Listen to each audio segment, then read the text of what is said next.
Hola, soy Laura Jiménez, profesora de Ciencias de la Actividad Física y el Deporte, y hace unos días he sido elegida vicepresidenta de la Federación Europea de Actividad Física Adaptada. Cualquier nombramiento de una persona de la UCV entiendo que es enriquecer a la UCV.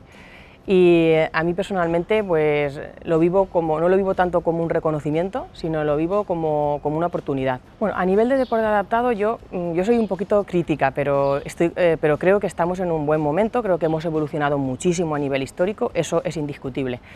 Sin embargo, creo que todavía hay mucho por hacer. Es verdad que hemos mejorado mucho pues, a nivel competitivo, todo lo que es el mundo paralímpico, etcétera, y a nivel universitario también hemos mejorado mucho, pero luego, sin embargo, pues esa persona que está en casa, que está en un barrio y que quiere hacer actividad física y tiene una discapacidad severa, pues ahí todavía tenemos mucho por hacer, ¿no? Para mejorar y que estos avances lleguen a todas las personas, ¿no? La Universidad Católica, la verdad es que ha apostado por el deporte adaptado desde hace muchos años, y yo creo que eso se nota porque actualmente desde el ámbito del deporte adaptado en la Facultad de Ciencias de la Actividad Física y el Deporte somos un referente a este nivel, ¿no? Desde 2010 en los nuevos planes ya empieza a ser una asignatura obligatoria el deporte adaptado, que esto es algo crucial para la formación. Ha entrado una optativa nueva, ¿no? Un avance importante, ¿no? Y esto pues acaba de suceder y es algo por lo que estar contentos. Pues la verdad es que la asignatura de deporte adaptado es una asignatura que de normal motiva bastante a los estudiantes porque es una asignatura muy práctica,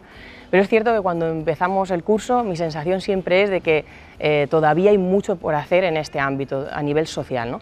Los estudiantes cuando acaban sí que yo les percibo una motivación extra, muchos tienen interés, algunos incluso me preguntan cómo pueden formarse. Muchos de ellos, su TFG, deciden hacerlo en este ámbito, ¿no? Porque al final es la manera de que la sociedad realmente cambie, ¿no? Que estos futuros profesionales tengan muy claro esto para que lo lleven a cabo en sus trabajos profesionales. Pues la verdad es que desde hace ya unos cuantos años estamos trabajando en diferentes proyectos, tanto a nivel de innovación docente y otros proyectos distintos, sobre todo uno de nuestros emblemas, podríamos decir, que es la montaña inclusiva, ¿no? El intentar que personas con discapacidad puedan acceder al medio natural. Esto lo estamos haciendo con diferentes herramientas, pero digamos que una más emblemática es la Yolet. Y bueno, pues hemos aportado nuestro grano de arena, yo creo, a que la montaña, que ya tiene unas barreras naturales de por sí, pues pueda acceder todo el mundo, ¿no? Y yo creo que esto es algo muy bueno también para nuestros estudiantes que muchas veces son ellos los que vienen de voluntarios y es algo que hace un poco distinto este trabajo, ¿no? Es decir, de una manera voluntaria yo intento pues, aportar algo por los demás, ¿no? Y juntos conseguir algo, ¿no? Conseguir retos. Hemos subido a picos, hemos hecho rutas, hemos hecho diferentes acciones.